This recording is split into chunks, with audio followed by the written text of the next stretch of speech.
toi, tel que tu veux. Elia, Elia, Elia,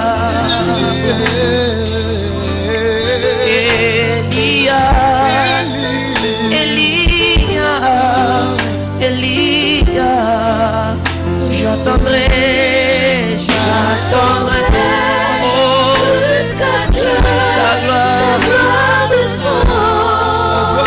J'attendrai, j'attendrai, Ça y est, Dieu est là. Je vois la gloire de Dieu. Je vois la gloire de Dieu parmi nous.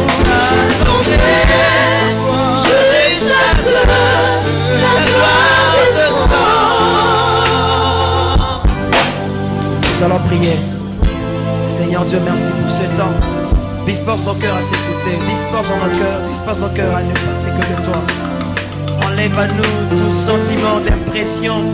Enlève à nous tout sentiment de prouver, de démontrer. Aide-nous à n'avoir que les sentiments de traverser, de canaliser ta parole. Le sentiment que, Seigneur, de parler de toi et toi seul, Père. Au nom de Jésus-Christ, par ton Esprit Saint, Seigneur, amène-nous à écouter ta pensée dans la totalité de l'expression. Dans le nom de Jésus-Christ de Nazareth. Amen. Alléluia. Amen. Est-ce que tu peux acclamer très fort le Seigneur de gloire?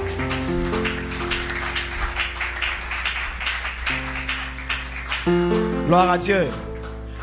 Je suis très heureux d'être là encore ce matin pour nous parler de la part du Seigneur. Quelqu'un est content de m'avoir avec lui dans cette salle pour la parole de Dieu. Amen. Je crois que c'est un autre jour où Dieu nous fera encore du bien. La Bible dit que ses bontés se renouvellent chaque matin. Ses bontés et ses compassions ne sont pas épuisées. Elles se renouvellent chaque matin. Chaque jour a sa grâce et chaque jour a ses faveurs. Chaque journée a la spécialité d'avoir ses propres grâces et ses propres faveurs. L'Éternel n'est pas bon qu'un seul jour. L'Éternel est bon tous les jours. La bonté de Dieu se renouvelle tous les jours dans un renouvellement de ses faveurs. Alléluia. De la manière dont Dieu était bon pour toi hier n'a pas suffi. Aujourd'hui matin, il a pris soin de renouveler ses bontés pour toi. Et je t'informe qu'aujourd'hui, tu es en train de marcher dans une nouveauté de bonté. Je ne sais pas si quelqu'un me comprend. Tu es en train de marcher aujourd'hui dans une nouveauté de bonté. Alléluia. Ce qui a commencé hier n'a pas suffi. Aujourd'hui, Dieu a renouvelé ça. C'est-à-dire que si tu courais et que tu as manqué de force pour courir, aujourd'hui, Dieu t'a renouvelé de force. Alléluia. Si tu as commencé et tu es fatigué, aujourd'hui, Dieu t'a renouvelé l'énergie. Demande que tu cours et que tu ne te fatigues pas. Que tu cours comme un aigle. Que tu voies avec une vision lointaine. Je crois que ce matin, aujourd'hui, tu vas monter des dimensions. Et tu vas voir Dieu dans une nouveauté de bonté. Alléluia. La Bible déclare que Dieu est saint. Et au ciel, les 24 vieillards, les 4 êtres vivants et tous les milliards d'anges, tous les hôtes célestes, tous les habitants célestes, ils ne font que dire matin, midi et soir, Saint, Saint, Saint est l'Éternel. Alléluia. C'est lui qui a créé les cieux et la terre. Ils n'ont pas dit que Dieu est saint 3 fois. Dieu n'est pas saint 3 fois. Dieu est saint des milliards et des milliards de fois. Alléluia. Dieu n'est pas seulement une seule fois, 2 fois, 3 fois saint. Non, non, frère. Dieu est saint autant de fois que tu le déclares. Et de l'infini à plus infini, Dieu est saint. La sainteté de Dieu ne peut pas être comptabilisée. La sainteté de Dieu ne peut pas être comptée. Alléluia. C'est pour ça, frère, quand on dit saint, saint et saint, ça veut dire quoi? Ça veut dire différent, différent, différent. Chaque fois que tu regardes Dieu, il est différent en restant le même. Chaque fois que tu as regardé Dieu, il a toujours démontré sa face différente. C'est pour cela, à la montagne, ce jour-là, Pierre l'a vu se transfigurer. Alléluia. Transfigurer veut dire porter plusieurs figures.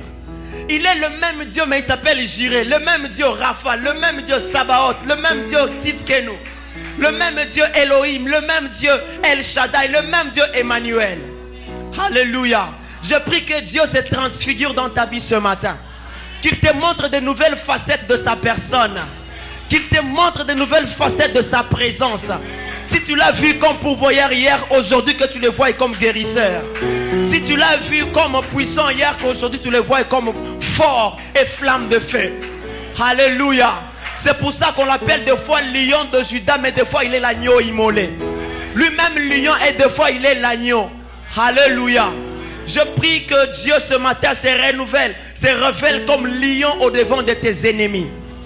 Tu ne m'as pas compris. Je prie que ce matin Dieu se révèle comme un lion auprès de tes ennemis. Et qui se révèle comme agneau immolé devant tes péchés. Quelqu'un m'a compris? Alléluia. Oh, gloire à toi, Seigneur. Je crois que ce matin, quelqu'un va sortir de la fournaise. Alléluia. Quelqu'un ce matin va sortir de la fournaise ardente. Là où on t'a jeté à cause du fait que tu as obéi à Dieu. Vous savez une chose, la Bible déclare, Shadrach, Meshach et Abednego, on les a jetés dans la fournaise ardente. Mais quand on les a jetés, la Bible déclare, ils étaient 3 dans le feu. Mais quand le roi a regardé, il a vu qu'il y avait une 4e personne avec eux dans les feux. Mais écoutez l'histoire. Quand après on a voulu les enlever de là parce qu'ils ne brûlaient pas. On les a enlevés de la fournaise ardente. Ils étaient à combien? Ils ont enlevé que 3 personnes. Ceux-là qu'on a jetés. Où est partie la 4e personne? Il est resté dans les feux. Qu'est-ce qu'il est resté faire dans les feux? Il est resté attendre les autres personnes qu'on va jeter dans les feux. Il est resté pour t'attendre toi. Quand on te jettera dans les feux, sache que la 4e personne n'était jamais sortie de la fournaise. Il est là pour t'attendre. Il t'attend, il t'attend, il t'attend. C'est pour cela que je te dis, qu'on te jette dans les feux, tu ne seras jamais brûlé. Que tu marches sur l'eau, tu ne seras jamais submergé. Alléluia. Qu'on te jette dans les feux, tu ne seras jamais brûlé. Du reste, toi aussi, tu es une flamme de feu. N'est-ce pas qu'il est dit, il fait des anges, des messagers et des serviteurs, des flammes et des feux. Alléluia. Oh Dieu, oh Dieu. J'ai comme envie de prêcher ce matin. Et je crois que je vais prêcher ce matin. Gloire à Dieu. Dis à ton voisin, tape ton voisin, dis voisin, aujourd'hui, Dieu va descendre au milieu de nous. Alléluia. Tape ton voisin, dis-le comme on nous avait appris. Abia, Dieu descendra ce matin au milieu de nous. Alléluia. Dis voisin, Abia est là ce matin. Le Père est là ce matin. La source de nos origines. Amen. Gloire à Dieu. Je bénis Dieu parce qu'aujourd'hui c'est un matin nouveau où Dieu va se renouveler différemment. Alléluia. Et je bénis Dieu toujours, ça a toujours été un privilège, une grande responsabilité que de parler de la part de Dieu. Amen. Vous savez, être porte-parole de Martin Fayoulou, c'est très facile de le faire. Être porte-parole de Shadari, c'est très facile de le faire. Mais être porte-parole de Dieu, c'est la chose la plus difficile au monde. Alléluia. Parce que des fois, quand tu es porte-parole de Fachi, tu peux parler même quand lui ne t'a rien dit. Amen. Tu peux aller à la télé, commencer à mentir, à faire des démagogies. Mais quand tu es porte-parole de Dieu, tu ne dois dire que c'est que Dieu t'a dit. Et c'est la chose la plus difficile. Il faut voir comment est-ce que la nuit, je n'ai pas dormi. Alléluia. D'un côté, c'était le bébé. De l'autre côté, c'était Dieu. Alléluia. Et je voulais, Seigneur, parle-moi de tout ce que tu veux que je dise. Quand je veux que Dieu me parle et j'entends le cri là-bas, c'était difficile. J'ai dit, Seigneur, aide-moi à préparer ce message. Et je n'ai presque pas dormi la nuit.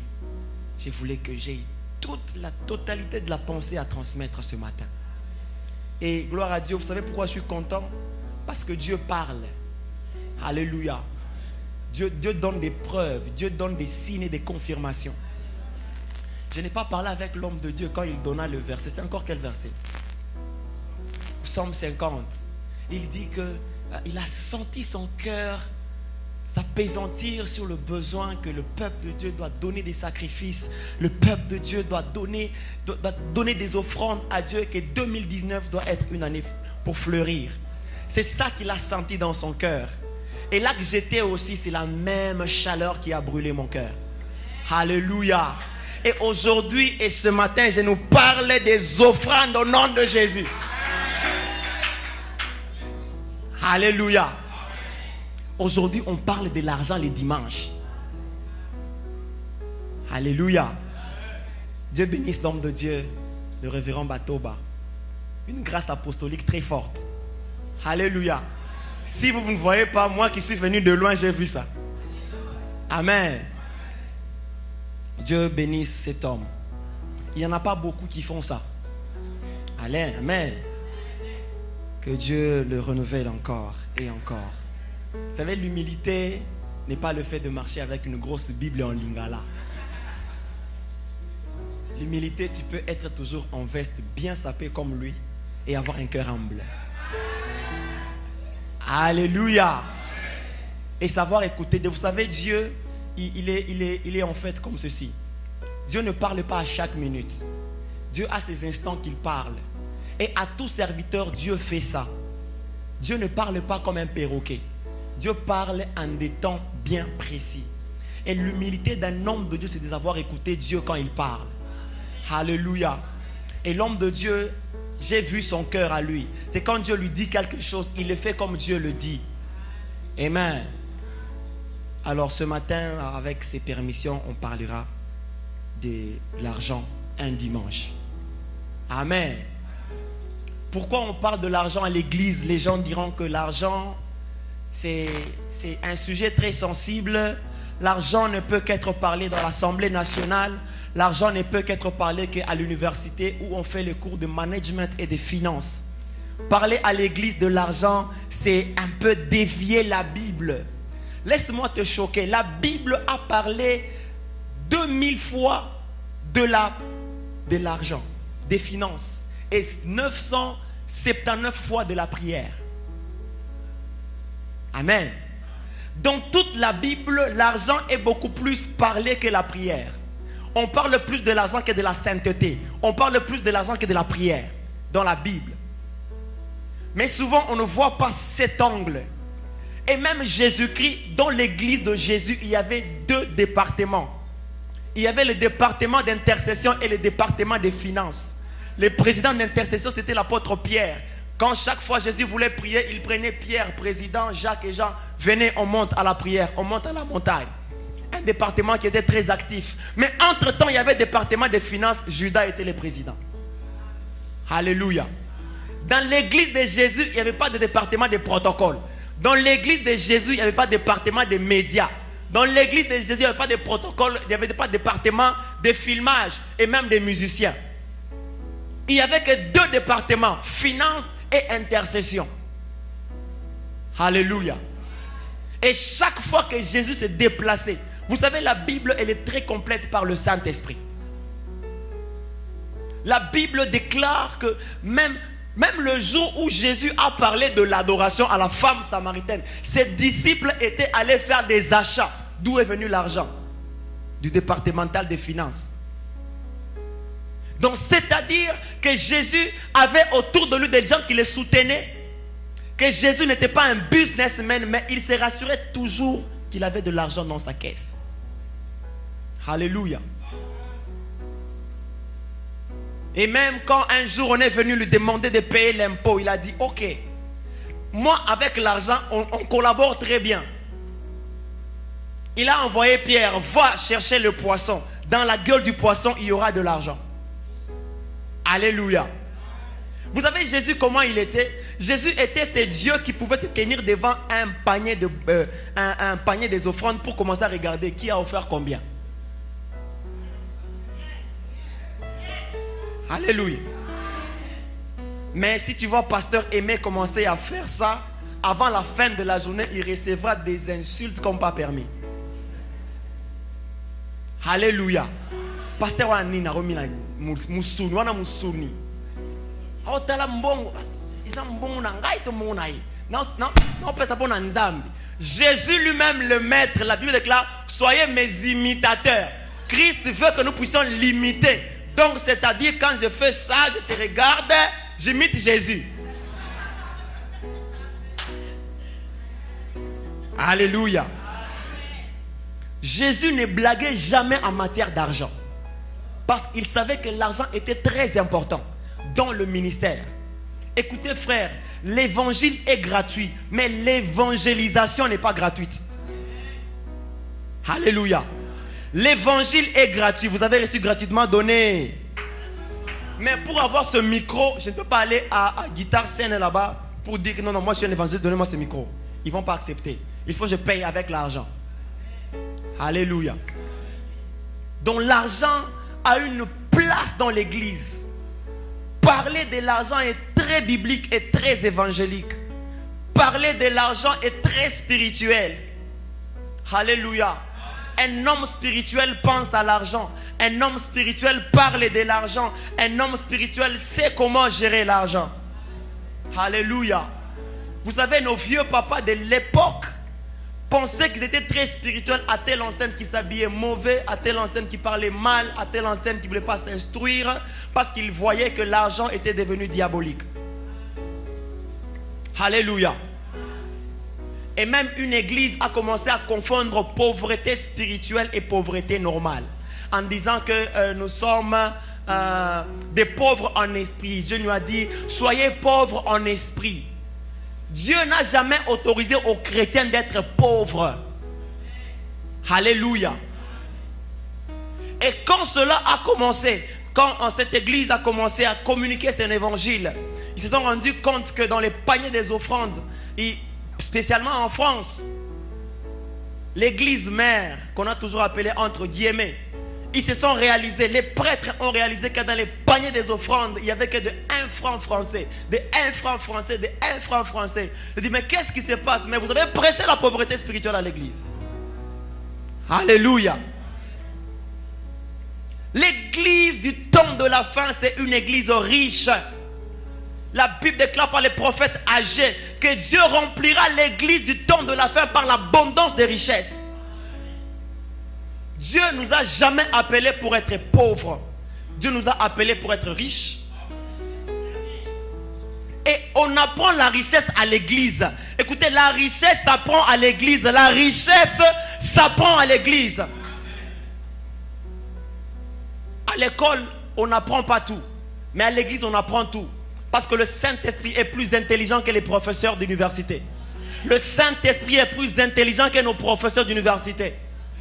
Comment se fait-il qu'une mère qui n'est jamais passée à l'école, mais quand elle commence à faire des affaires, ses affaires progressent? Elle ne connaît jamais les lois de polygone, de triangle de Pythagore. Elle ne connaît même pas le capitalisme. Elle ne connaît pas toutes ces choses. Mais quand elle commence à voyager, aller Dubaï, Congo, craignant le Seigneur, nous s'appuyant sur Dieu, payant ses offrandes et ses dîmes, elle est en train de progresser. Comment cela est-il possible? Elle qui n'est jamais passée par les bancs de l'école. C'est que le Saint-Esprit est capable d'apprendre à quelqu'un de comment gérer et de comment percevoir le sujet sur l'argent. Alors j'aimerais commencer par le commencement. Genèse chapitre 1 et le verset 1. La Bible déclare au commencement Dieu.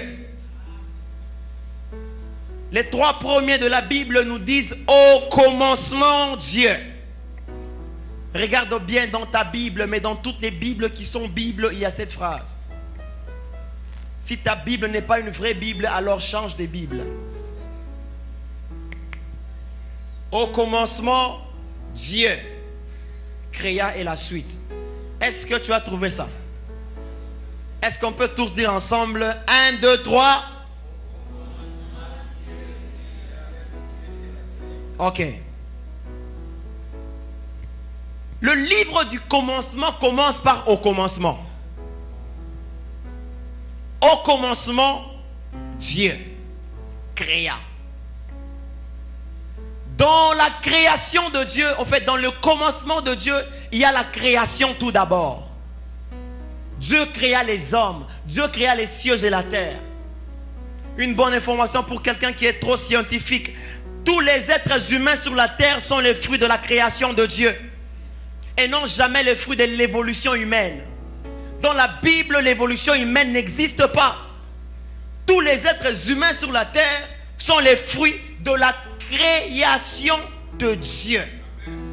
Parce qu'au commencement, Dieu créa. Il créa les humains, il créa les animaux, il créa les cieux, il créa la terre, il créa les eaux, il créa les arbres et tout ce que vous connaissez. Il y a deux choses qui tirent mon attention. Dieu crée les hommes. D'abord, il commence par créer les animaux parce que les animaux ont été créés avant les hommes. Il commence par créer les animaux. Et après, il crée l'homme. Et ces deux êtres sont très différents. La première différence, c'est que la forme physionomique ou la forme morphologique est différente l'une à l'autre. C'est que l'animal a la gueule, l'homme a la bouche. L'animal a les pattes, l'homme a les jambes. L'animal a le bec, l'homme a la bouche. Alléluia. L'animal a des plumes, l'homme a des poils. C'est la première différence. La forme morphologique. Quand tu regardes un animal, il est tellement différent de l'homme. Dieu a su mettre cette différence. La deuxième forme, la deuxième différence entre l'animal et l'homme, se situe au niveau de l'alimentation. L'alimentation, la nourriture. Vous savez, la nourriture a souvent été un principal sujet de beaucoup d'êtres humains sur la terre. Personnellement, dans mon pays d'où je viens, la République démocratique du Congo, dans plusieurs contrées, vous savez, moi j'ai vécu dans une région mixte où les gens venaient de toutes les contrées du pays et se retrouvaient là-bas. Il fallait voir comment est-ce que chacun venait avec un surnom qu'il donnait à la nourriture. Donc la nourriture est devenue le principal sujet de beaucoup des êtres humains, surtout de mon pays. Quand tu vas chez les gens de Mbujima, ils appellent ça un Shima. À qui on n'en a même pas, on en a même pas parce qu'ils ont plusieurs surnoms, toi-même tu connais. Ils ont donné, la chose qui a hérité beaucoup de surnoms au Congo, c'est la nourriture. Beaucoup de surnoms, c'est la nourriture. Que ce soit au Katanga, tout comme à qui. Parce que c'est quelque chose de très important. Dieu a su mettre la différence sur le plan alimentaire. La Bible déclare, dans Genèse, Dieu dit que les animaux mangent toute herbe qui ne porte pas de semences. Mais que l'homme, l'être humain, mange de toute nourriture qui a la sémence.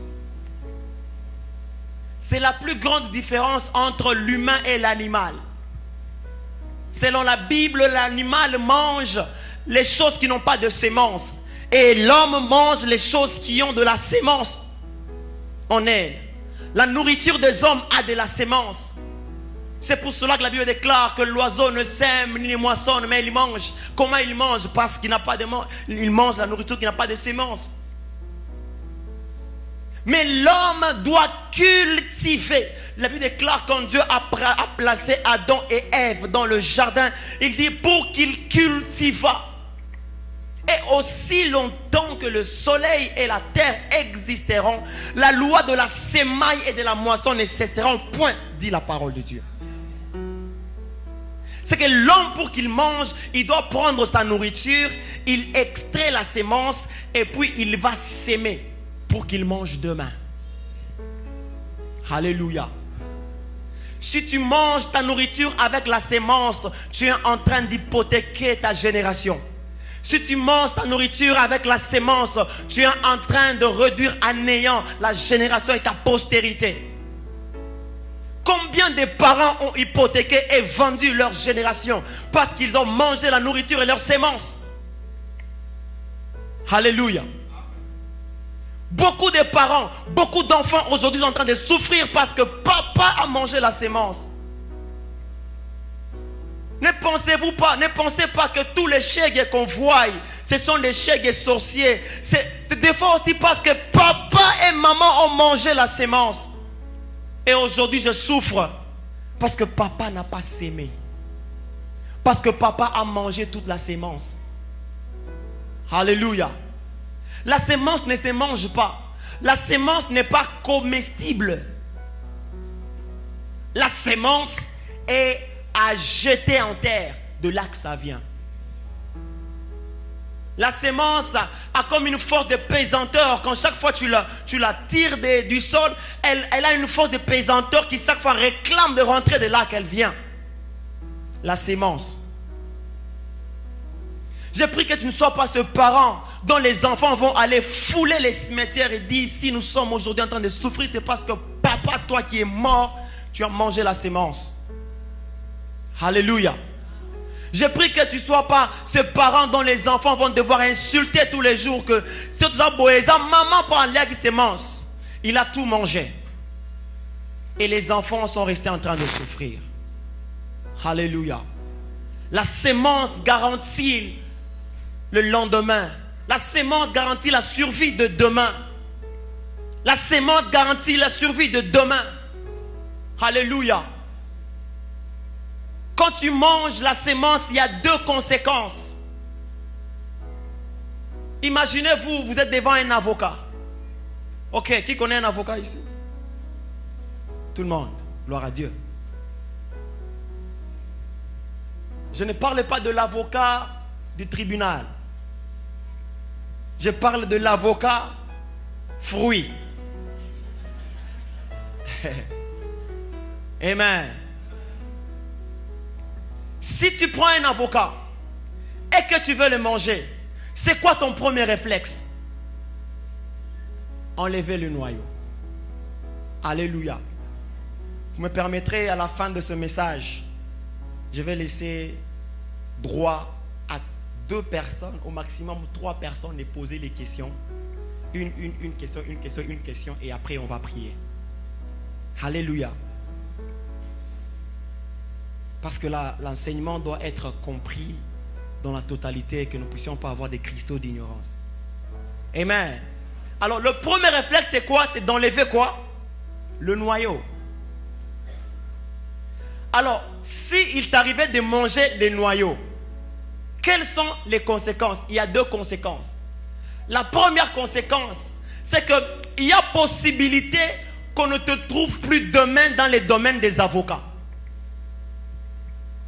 Il y a possibilité que le dernier avocat soit celui que tu manges à ce temps-là que tu l'as mangé.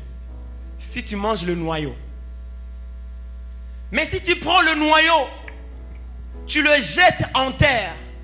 C'est-à-dire quoi? Tu attendras encore demain, après-demain, que tu aies encore des avocats. Alléluia. Deuxième conséquence. Les noyaux n'ont pas de matière nutritive par rapport à la santé humaine. Alléluia. Quand tu manges le noyau, frère, tu vas souffrir des problèmes de santé. Ton ventre va commencer à faire gros, gros. Parce que le noyau ne se mange pas. Le noyau doit revenir de là qu'il était. Là, dans la terre. Le lieu de sa provenance. Ainsi, la sémence dont je parle ce matin, c'est la dîme. Dis à ton voisin, la dîme. Dis à ton voisin encore, la dîme. Si tu écris bien, t'aimes la dîme. Alléluia. Comment on appelle ça en lingala? Moko na zoba. Pardon? Moko na zom.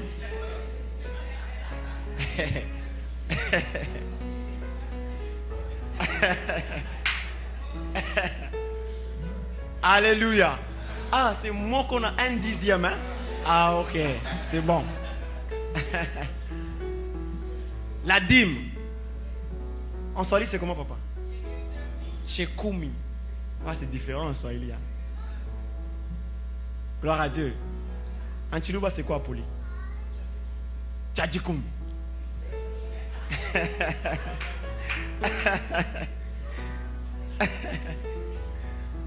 Alléluia. Et en Kikongo, c'est quoi? Mubu Kiakoum. Beaucoup Kiakoum. C'est biblique, hein? Beaucoup.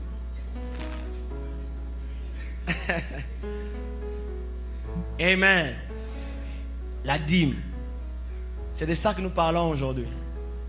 C'est de la sémence dont nous parlons. Alors faisons maintenant les allusions. Si tu manges la dîme, c'est-à-dire, première conséquence, tu vas souffrir d'un problème de santé financière. Parce que la dîme ne se mange pas. La dîme, c'est le noyau de l'avocat. Si tu manges la dîme, tu souffriras des problèmes de santé. Écoutez, toute crise financière n'est pas un problème de démons. C'est pour ça, moi, je ne suis pas prêt de chasser les démons quand quelqu'un va dire, oh papa, maman, j'ai fait les affaires, ça ne marche pas. Avant de chasser les démons, je pose la question, est-ce que tu donnes ta dîme? Si tu donnes ta dîme, là, on va chasser les démons. Si tu ne donnes pas, je vais te renvoyer. Va payer d'abord la dîme. Parce que tu es en train de manger ta sémence. Alléluia.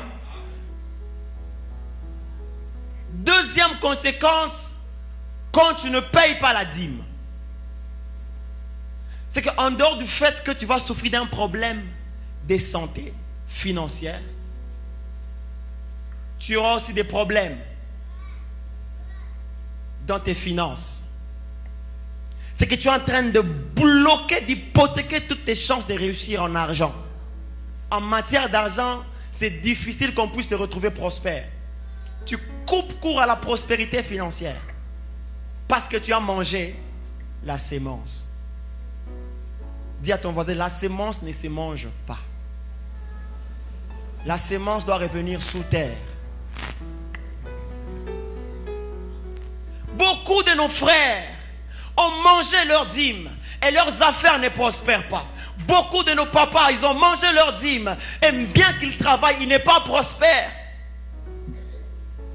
Tu peux regarder depuis combien de temps tu as commencé à travailler. Depuis combien de temps tu travaillais. Regarde maintenant la santé de tes finances. Est-ce que vraiment tu payes ta dîme? La dîme, c'est la sémence qui doit revenir sous terre. Et cela est un principe. La Bible, c'est un livre de principes. La Bible, c'est une constitution. La Bible n'est pas un livre religieux. Je vais encore répéter, la Bible n'est pas un livre religieux. La Bible, c'est la constitution. Nous sommes dans un royaume.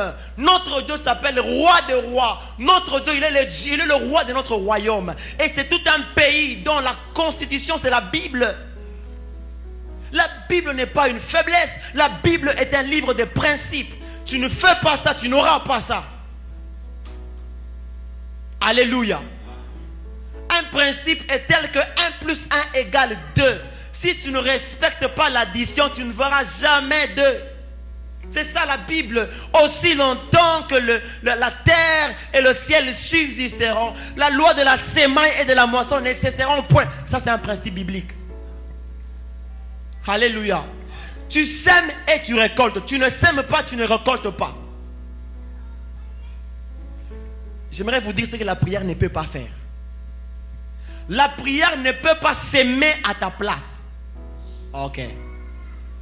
La prière ne peut pas s'aimer à la place de l'argent.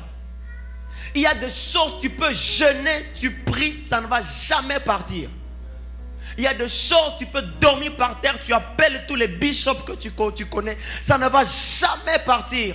Parce que le principe à ce moment-là, c'est de s'aimer pour avoir la récolte. La Bible déclare, on ne se moque pas de Dieu. Tout ce qu'un homme aura sémé, il les moissonnera. Tu ne peux pas s'aimer les arachides pour récolter des haricots. Tout ce que tu sèmes, tu récoltes. Ce que tu ne sèmes pas, tu ne vas pas récolter. Tu sèmes la prière, tu récolteras la prière. Tu sèmes l'argent, tu auras. Ok. Alléluia. C'est que nous avons été, nous sommes comme un attroupement de faiblards où si on parle de l'argent à l'église, oh, t'es mort sensible.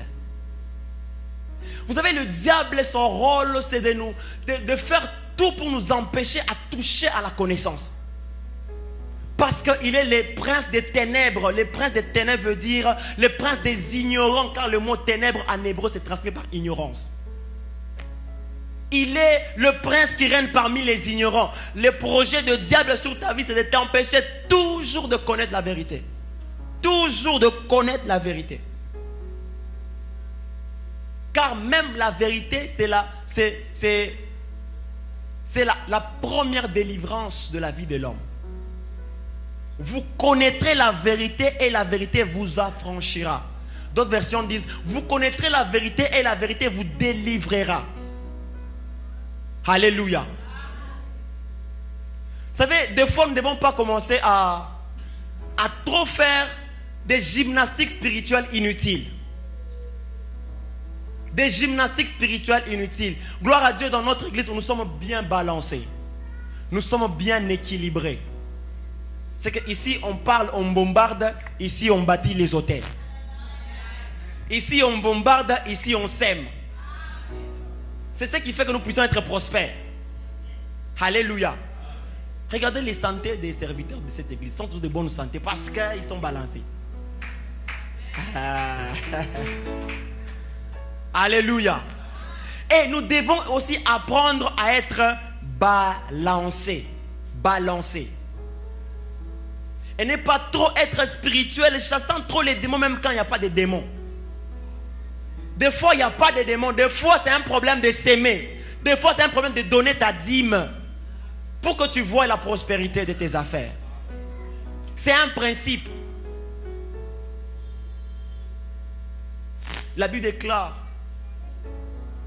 que médite ces livres jour et nuit afin que tu aies du succès dans tes entreprises, afin que tu réussisses. Alléluia. Alors la dîme, c'est le premier dixième. J'aimerais que vous reteniez très bien. Si vous écrivez ça très bien. La Bible, la dîme plutôt, c'est le premier dixième de tes incomes. Le premier dixième de tes revenus. Amen. La Bible n'est pas le 1/10. La Bible, c'est le premier 1/10 de tes incomes. Quelqu'un a compris? La dîme plutôt. Amen. Donc vous me suivez. C'est que ce n'est pas le 1/10, c'est le premier dixième. C'est-à-dire quoi? Quand tu as tes revenus, tu as ton salaire, on te paye hebdomadairement, 2 semaines, ou soit mensuellement, ou je ne sais pas comment. Quand tu as ton salaire, tu le prends, tu le divises par 10. Avant de payer le courant, avant de payer le loyer, avant de payer les habits, avant de payer les uniformes de la chorale, tu prends d'abord ta dîme, tu donnes, et puis après, tu commences à faire tes dépenses. Alléluia. L'église nous apprend aussi ces choses. L'église nous apprend aussi ces choses. Car dans le domaine des finances à l'église, il y a 4 choses. Il y a 4 points. Et je crois par la grâce de Dieu, on parlera de ça. Il y a premièrement les dîmes, les offrandes, l'épargne et les dépenses. Nous allons apprendre à comment gérer toutes ces 4 choses. Avant que tu ne puisses sortir quelque chose de ton argent, tu payes d'abord ta dîme. C'est le premier dixième. Parce qu'un jour, un homme appelé Abraham a rencontré un homme qui n'avait ni papa ni maman. Il s'appelait Melchisedec. Il l'a rencontré en route. Et quand il l'a rencontré en route, sans qu'il y ait un pasteur pour lui parler, sans qu'il y ait un prophète pour lui prophétiser, la Bible déclare qu'il a donné sa dîme de tout à cet homme, Melchisedec. Donc si dans la salle, il y a des gens qui combattent ces messages de la dîme, ou les gens qui sont online en train de nous suivre, qui combattent le message de la dîme, disant que la dîme c'est quelque chose qui a commencé dans la loi, laissez-moi vous annoncer une nouvelle. La dîme n'a jamais commencé avec la loi, la dîme a commencé avec la promesse. Car nous avons plusieurs dispensations. On a la dispensation de la promesse, la dispensation de la loi et la dispensation de la grâce. C'est là que nous sommes. Nous sommes dans la grâce. Mais la dîme a commencé depuis la promesse, depuis Abraham. Abraham est la première personne qui a payé sa dîme. Il a payé à Melchisedec. Lisez ça dans Genèse chapitre 24. Chapitre 14 plutôt, verset 20. C'est là que Abraham a payé toutes ses dîmes. Et puis écoutez une chose. La Bible déclare que Abraham a payé toutes ses dîmes. C'est-à-dire quoi? Que la dîme n'est pas perçue seulement sur le salaire. La dîme est perçue sur toutes les entrées que tu as. Si tu travailles à Caterpillar et tu travailles aussi à Amazon, donc la dîme n'est pas seulement en principal Caterpillar, Amazon. Donc la dîme de Caterpillar, Dieu doit manger ça. La dîme d'Amazon, Dieu doit manger ça. Si tu travailles à Garden West et puis tu fais les affaires au Filmacato, non, papa Isa yote. Au Famba photo, ça, au Tega Binani, Bilamba. Dieu doit manger aussi la dîme de Bilamba. Il doit manger la dîme de Garden West. Il doit manger la dîme de Basapato. Il doit manger la dîme partout où tu as des entrées. Alléluia. Même les hommes de Dieu, quand vous avez une offrande, Dieu a besoin de manger la dîme de cette offrande-là. Amen. Parce que vous savez, la mer morte, elle est morte parce qu'elle ne donne pas des eaux. Vous savez, la mer morte, c'est une rivière qui ne fait que recevoir. Qui ne fait que recevoir. Et elle n'envoie pas de l'eau. On appelle ça kiziba. Vous savez, les biziba sont bizarres. Hein? Si de l'eau on fait ce qui va 45 jours dans Kiziba, et puis dans la région de Congo, il y aura des moustiques, il y aura des maladies là-bas, la choléra. Parce que tu ne fais que recevoir. Tu ne fais que recevoir. Tu ne fais que recevoir. Toi, tu ne donnes pas. Quand un homme de Dieu ne paye pas sa dîme, c'est une zone très dangereuse pour s'aimer. Alléluia. Parce que c'est une mer morte. Il ne fait que recevoir. Il ne fait que recevoir. Lui ne donne pas. Donc là-bas, il y a des moustiques. Il y a des choses. C'est pour ça, une bonne terre, je parlerai de ça. Une bonne terre de s'aimer, c'est une terre fertile. Où quand tu sèmes, ça va pousser. Il y a certaines terres où tu sèmes, ça ne poussera pas. Parce que c'est une mer morte. Moustique et zawan. Choléra et zawan. Alléluia. Mais des terres où constamment tu sèmes. Hey. Attention, tu es maïté. Yango moko. Alléluia. Est-ce que tu peux acclamer le Seigneur très fort?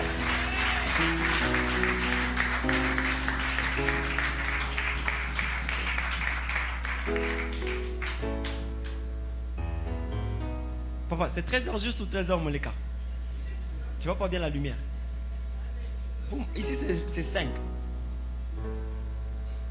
Ah, ok. Gloire à Dieu. Oh, Jésus-Christ. On va terminer. Alors, dans Malachie chapitre 3 et le verset 10, on va nous lire ça. Papa Jean-Pierre, allez-y rapidement. Malachie chapitre 3, verset 10. Là, on trouve des bonnes définitions et on va chuter par là aujourd'hui. Et on va faire des actes. Allez-y, homme de Dieu. Malachie 3, 10. Apportez à la maison du trésor toutes les dîmes, afin qu'il ait de la nourriture dans ma maison. Mettez-moi de la sorte à l'épreuve, dit l'Éternel des armées, et vous verrez si je ne prépare pour vous les écrits des cieux, si je ne reprends pas sur vous la bénédiction bénédiction en abondance. Amen. C'est que la Bible déclare: apportez dans la maison des trésors toutes vos dîmes. Toutes vos dîmes. Tous vos premiers dixièmes, apportez-les dans la maison de l'Éternel. Quand vous descendez, vous avez parlé, ils ont dit: afin que je puisse enlever la main du dévoreur sur vos finances. C'est que dans le monde spirituel diabolique, il y a un démon très puissant. Il y a un esprit très méchant qu'on appelle le dévoreur. Il n'est pas le diable en personne, mais c'est un esprit très puissant. C'est celui qui a la charge de l'économie mondiale. Il s'appelle Mammon. Hein? Il s'appelle Mammon. C'est un esprit très puissant. Même Christ en a parlé. Quand il dit: tu ne serviras pas Dieu et Mammon. D'autres versions ont dit: tu ne serviras pas Dieu et l'argent. Donc ces démons là-bas, c'est un démon très puissant. Mais ces démons-là ne partent pas avec la prière de combat. Je suis biblique, hein?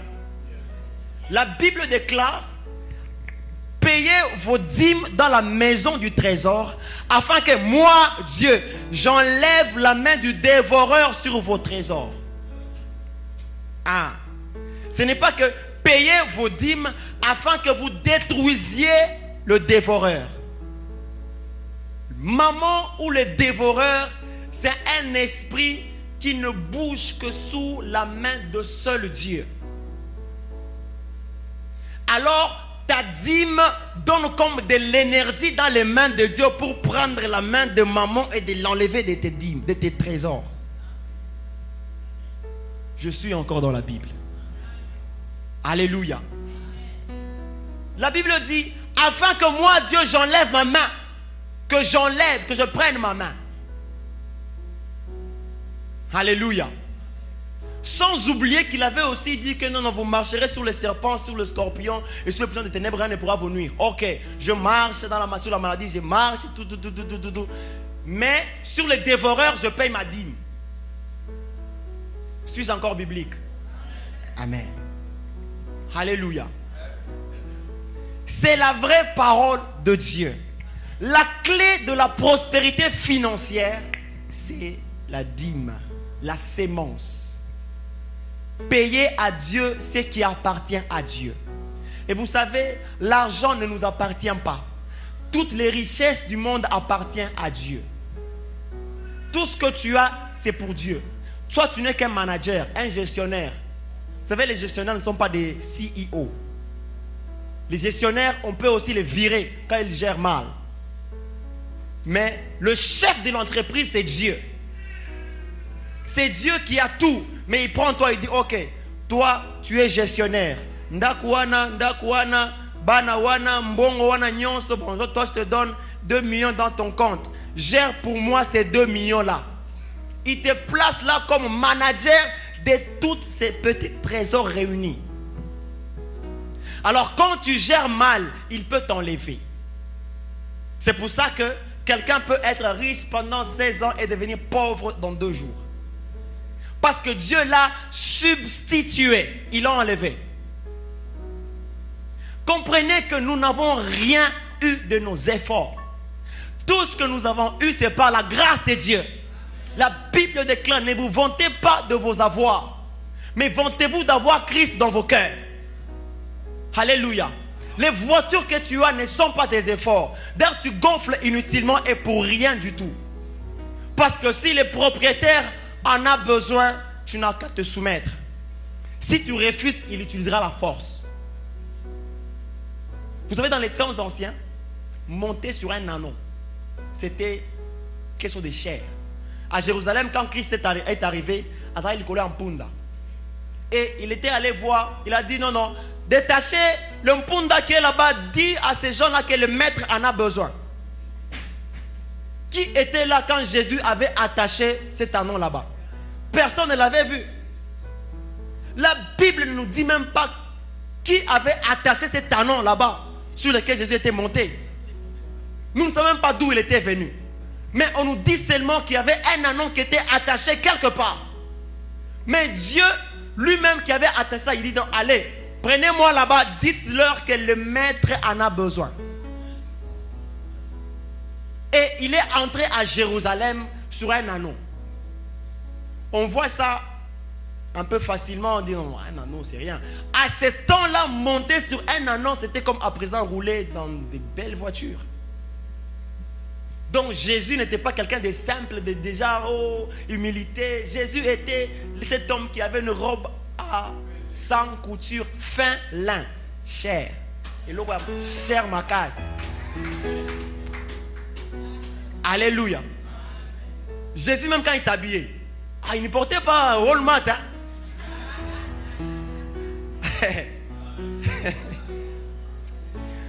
Oh Dieu. Jésus portait l'eau unique. Et à ce temps-là, personne ne savait d'où était venue la tunique de Jésus. Est-ce que toi, tu peux porter un habit pendant 3 ans? 3 ans, tunique sans couture. Yaye Moko. Et il était aussi le fils unique du Père. Coiffure unique, sandales uniques. Même Jean-Baptiste a regardé, mais je ne suis même pas digne de toucher ces sandales. Je ne sais pas si ces sandales étaient en or ou en diamant. Je dis, je ne suis même pas digne de toucher ces sandales. Mais ils ont dit il y a ma casse. Alléluia. C'est pour ça quand tu vois un fils de Dieu s'habiller bien, ne pense pas qu'il est orgueilleux. Il est en train d'imiter seulement Jésus. Ah oui, ah oui. Il est seulement en train d'imiter Jésus. Si tu t'habilles mal, Jésus ne s'habillait pas mal. Si tu t'habilles mal, Jésus ne s'habillait pas mal. Alléluia. Jésus était un homme respectueux. On l'appelait Rabbi, le maître. Rabbi voulait dire maître, c'est-à-dire que le souverain sacrificateur, les gens qui connaissaient beaucoup, actuellement comme des professeurs d'université. On l'appelait Rabbi, maître. Il avait la connaissance terrible.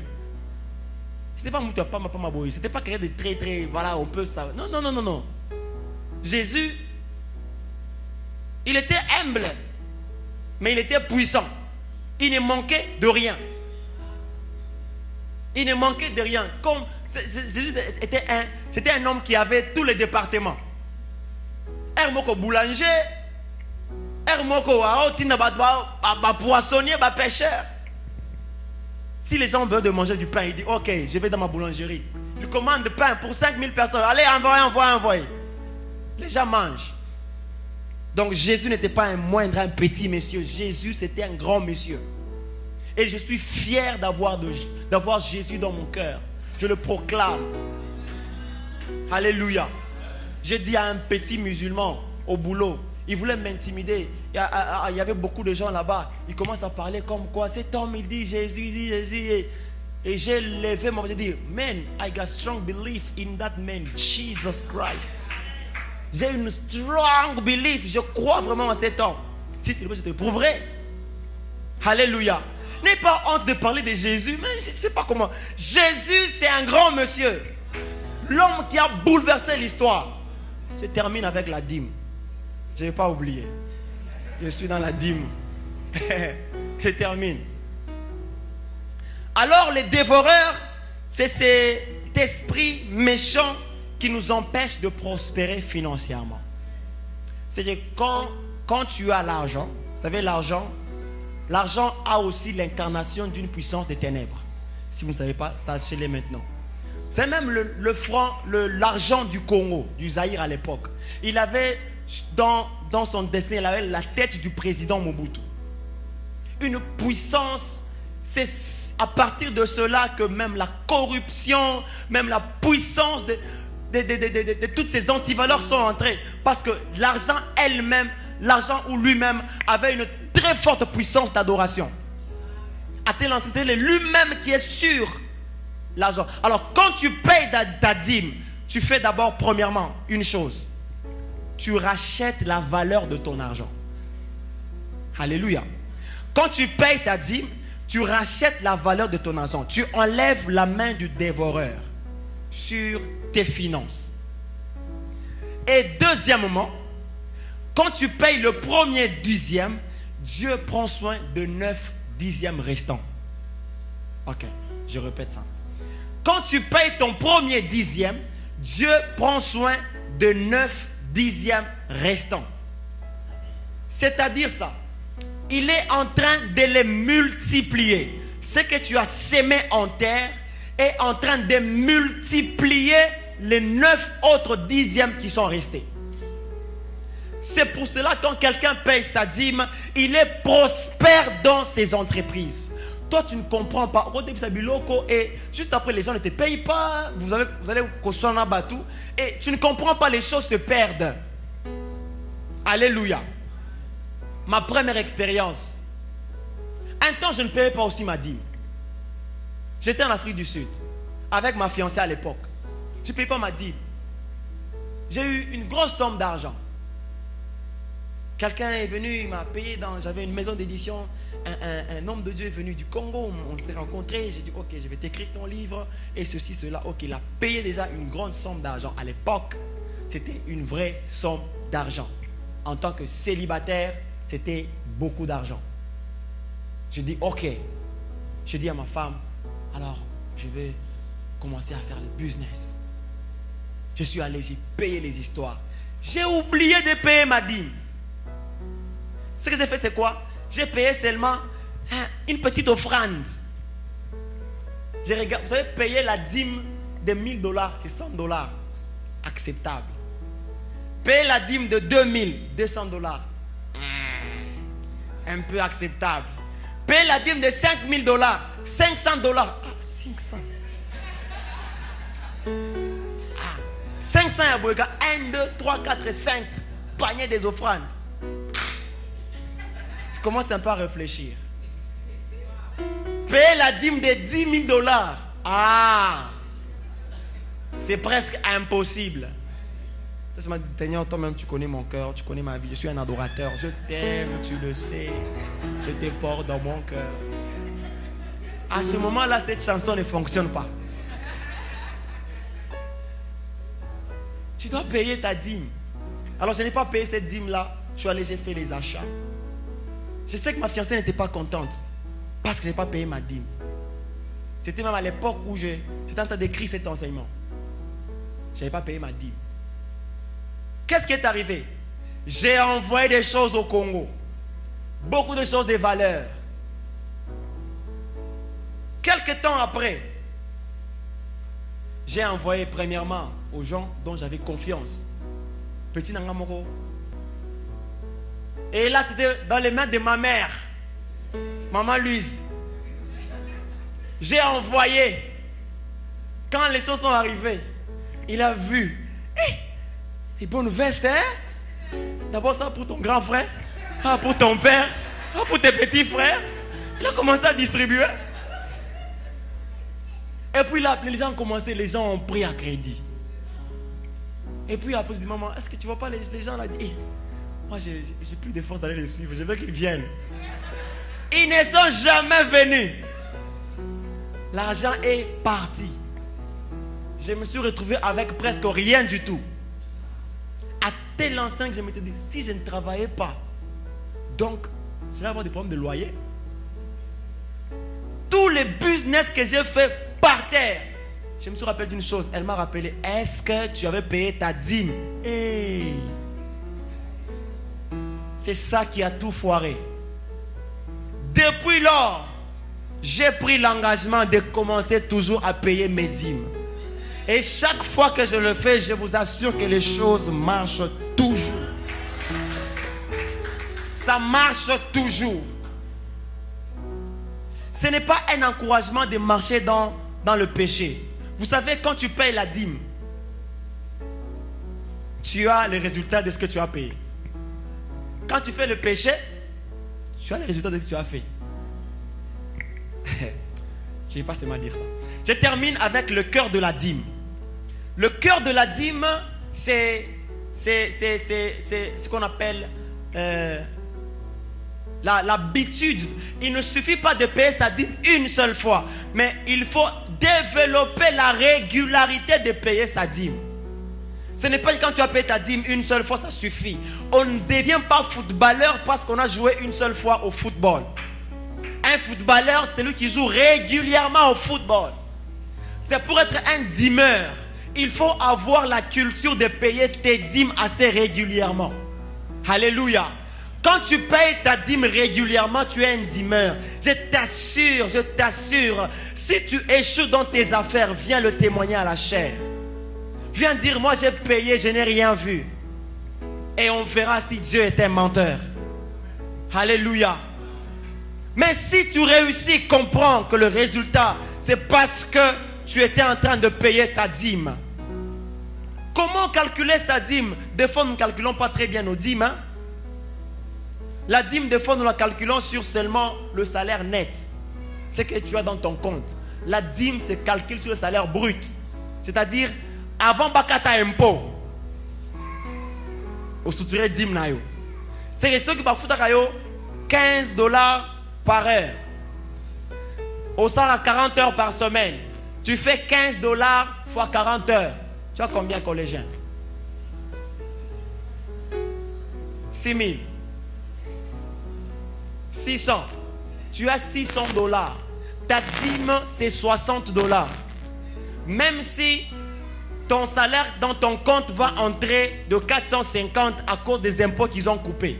Toi, tu ne comptes pas les impôts parce que les taxes, tu auras ça au tax return. Toi, tu coupes ta dîme dans le salaire brut. Parce que Israël, quand il faisait des récoltes des champs, c'est dans toutes les récoltes qu'ils avaient qu'ils soutiraient une partie et qu'ils donnaient à Dieu comme dîme. Alléluia. À qui faut-il donner la dîme? La dîme, on la donne à Melchisedec ou on la donne à la maison du trésor. La maison du trésor, c'est l'église de Dieu. Alléluia. C'est l'église de Dieu. Pendant que tu dors dans ton lit, il y a des gens en train de prier pour toi. Pendant que tu dors dans ton lit, il y a des gens qui ne dorment pas. Alléluia. Il y a des gens qui sont là à la chaudière. C'est pour cela, deux fois, frère, moi je trouve ça bizarre. Qu'on ait un homme de Dieu qu'on appelle permanent à l'église. Qu'on reconnaît avoir le mandat de Dieu. Mais qu'on le laisse en train de souffrir pendant 10 heures par jour. Combien de temps il prendra pour nous encadrer spirituellement? Qu'il ait ton problème, qu'il ait le problème de l'autre. Il fera combien de temps en prière? Il va se faire commencer. Seigneur, souviens-toi de Greta, Joël, Seigneur, Jean-Pi, au nom de Jésus. Halal. Mais quand on lui donne le temps, alléluia. Vous savez, nous devons changer de mentalité. Le Congolais, c'est ici que ça se passe. Il doit changer quelque chose ici. Alléluia. C'est que quand on donne et qu'on prend en charge l'homme de Dieu, ce n'est pas que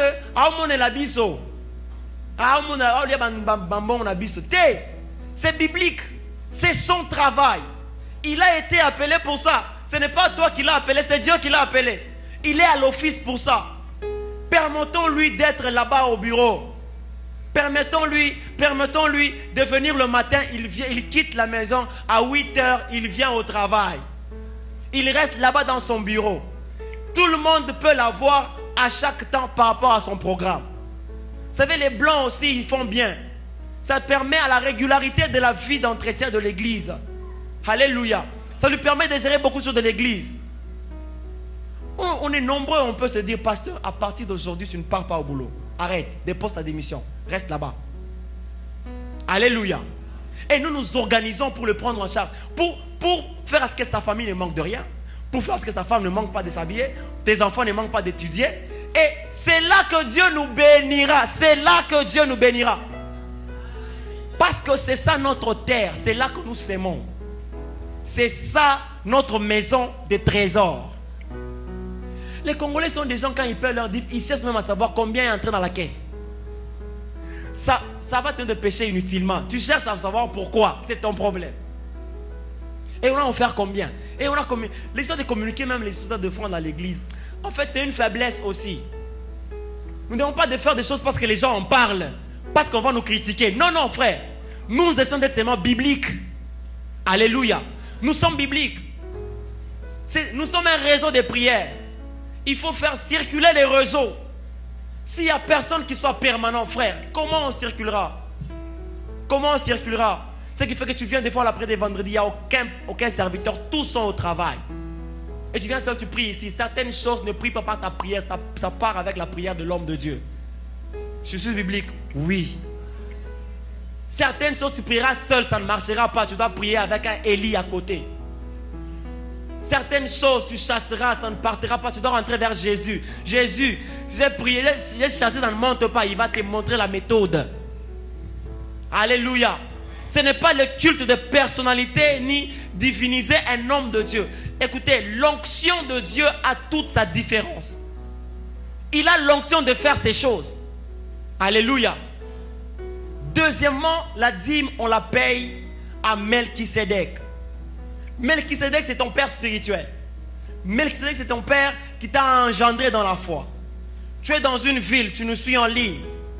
Tu as été touché par la prédication que nous donnons ici, le message, le culte, l'encadrement. Tu n'as pas d'église. Ici, il peut y avoir ton Melchisédek. Où tu rencontres, tu payes toutes tes dîmes. Alléluia. Alors j'ai fini mon message. On acclame le Seigneur. Gloire à Dieu. J'ai encore 3 minutes. J'ai 3 minutes, berger. Gloire à Dieu. Alors dans ces 3 minutes, je permets à quelqu'un de me poser une question sur quelque chose que tu n'as pas compris, ou quelque chose que tu peux peut-être mal interpréter, que tu n'as pas appréhendé très bien. Pose-moi la question, je te réponds tout de suite. Qui a une question? Allez-y, maman.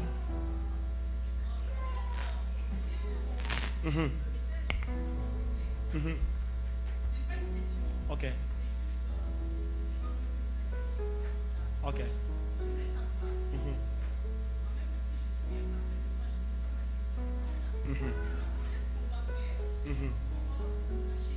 Gloire. Gloire à Dieu. Gloire à Dieu. Est-ce qu'on peut acclamer Dieu pour cette question? Je vais répondre en dernier lieu. Qui a encore une autre question? Allez-y, apôtre. Bon, ma question est d'abord. La pomme, tu nous comprendre bien. Le vois, papa. Par rapport, il y a une différence sur le bas qui pour dîme avant taxe. Parce que tu as parlé quelque chose que nous récupérons nos taxes à la fin de l'année. Oui, bien sûr, la longoli taxe avant Bakata. Mais lorsque je récupère la taxe que l'État paye, parce que moi je donne aussi la taxe, on appelle ça dîme à taxe. Vous voyez? Maintenant, je voulais maintenant comprendre. Parce que ceux qui payent taxe, après taxe, je donne ma dîme. Et à la fin, lorsque l'État a remboursé, je récupère aussi l'indicième de ma taxe, je donne à l'État. C'est bon, c'est bon. Je réponds à cette préoccupation. Quand nous payons la dîme avant la taxe, c'est que dans la taxe, ce que nous remet par l'État, il n'y a pas que la taxe, il n'y a pas que l'impôt. Il y a plusieurs autres charges qu'il coupe, qu'il nous rembourse. Par exemple, au déclaré moine. Est-ce que vous avez moine chaque semaine? Rien du tout. Au déclaré ce qui est là, au sombagi mutuka. Est-ce que na salaire n'a demandé bafuta ko mutuka, bafuta kate. C'est que quand tu donnes la dîme dans ton tax return, c'est que cette dîme-là portera la couleur non pas seulement de ton salaire que tu faisais pendant les mois que tu travaillais, mais même des autres charges que l'État t'a données. Cela deviendra comme des bénéfices sur tes tax returns. Je ne sais pas si tu m'as compris. Et en fait, la dîme aussi, quand on coupe avant l'impôt, c'est que je donnerai, comme moi j'ai le tax return, je ne peux pas faire que la dîme. Il y a ce qu'on appelle, on parlera de ça prochainement, les prémices. C'est que c'est l'offrande qu'on fait chaque début de temps, chaque début de période, chaque début d'une saison nouvelle. Quand on donne le tax return, c'est que c'est un montant global qui détermine le début d'une saison. C'est que je dois faire l'offrande qu'on appelle les prémices. Ça ne sera pas seulement le 1/10. Je peux prendre 2/10, 3/10, un montant selon que Dieu m'inspirera, que je donnerai à Dieu pour dire, ça c'est mon offrande des prémices. Il y a aussi des sacrifices comme à la fin de cette année, les actions de grâce. C'est plusieurs formes d'offrande. Il n'y a pas que la dîme. Alléluia. Je pense que monsieur va bien comprendre. Peut-être que les français c'est trop difficile. Papa, allez-y.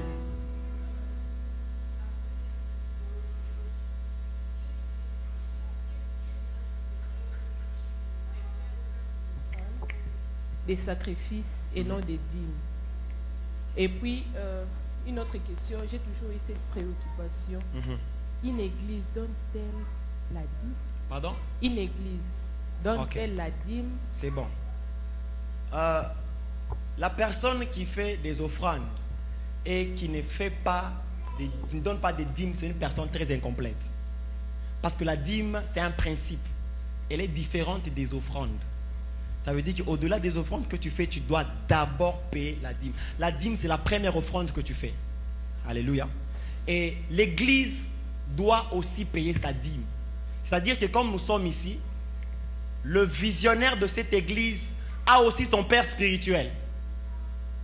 C'est qu'après que l'église récolte tout ce qu'il fait, on doit soutirer aussi la dîme qu'il va donner à son père spirituel. La dîme de l'église. Ça permet aussi, ça nous couvre aussi, nous qui donnons nos dîmes, d'être aussi financièrement. C'est une chaîne. Ça l'a couvert, ça nous a aussi couvert. Vous comprenez? Je termine par la question de maman. C'est ce qu'on va faire maintenant. Si tu n'as pas payé tes dîmes depuis très longtemps, tu te rends compte maintenant combien je paierai mes dîmes. Si je calcule toutes mes dîmes, ça dépasse même le montant que je gagne par mois. Si je calcule depuis que je n'ai pas payé, c'est beaucoup trop. Alors qu'est-ce que je dois faire? On va faire comme Israël. Israël, chaque fois qu'il avait des problèmes, chaque fois que Dieu le reprochait, des manques d'honneur, des manques de confiance à Dieu, des manques de respect, des manques d'obéissance, il faisait ce qu'on appelle l'offrande de rachat. L'offrande de rachat était en train de racheter toutes tes désobéissances. Amen. Toutes tes désobéissances, cette offrande va racheter cela et ça te redonne le droit de recommencer à nouveau. Amen. Alors, dans cette salle, je peux être faire partir de ce lot, ou tu peux être faire partie de ce lot. Nous allons prier le Seigneur. Mais j'aimerais que toutes ces personnes qui reconnaissent qu'ils n'ont pas obéi à Dieu dans ce principe de la dîme, ils ont vu leurs affaires sécher. Ils ont vu leurs entreprises fermées. Ils ont tenté de faire, ça n'a pas réussi. Parce qu'ils n'ont pas obéi au principe de donner leur dîme au Seigneur.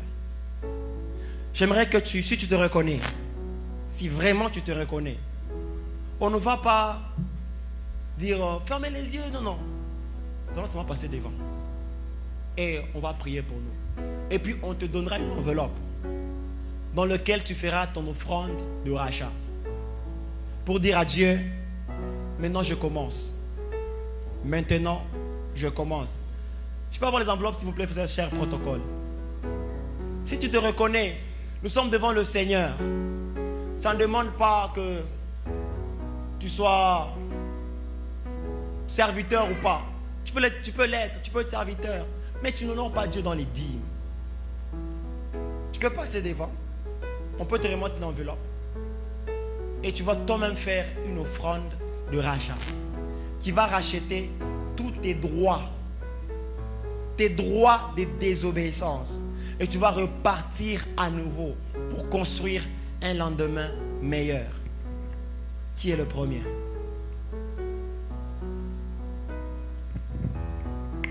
Gloire à Dieu. Passez, maman. C'est des choses pour lesquelles on doit être très sensible parce qu'on n'a vraiment pas le temps.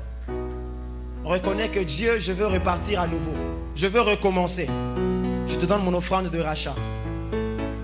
Pasteur, vous pouvez venir rapidement, vous allez prier pour tous ces gens. On va rester seulement ici devant. On va prier pour nous. On va racheter nos droits. Jésus. Nos familles n'ont pas été prospères pendant plusieurs années. On rachète nos droits.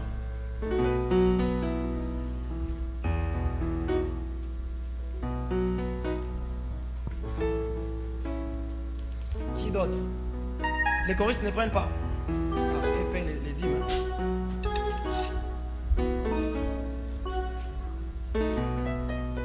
Qui d'autre?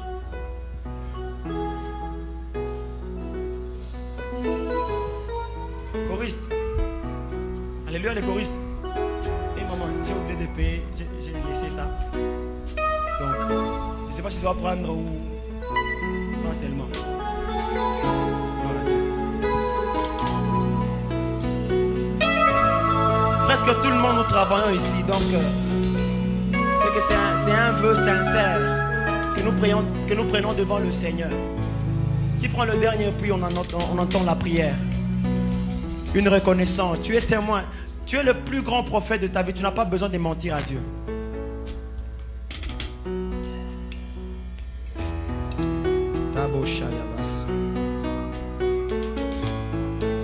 Papa, qu'est-ce que Dieu t'a dit? Que cette année c'est l'année de prospérité, non?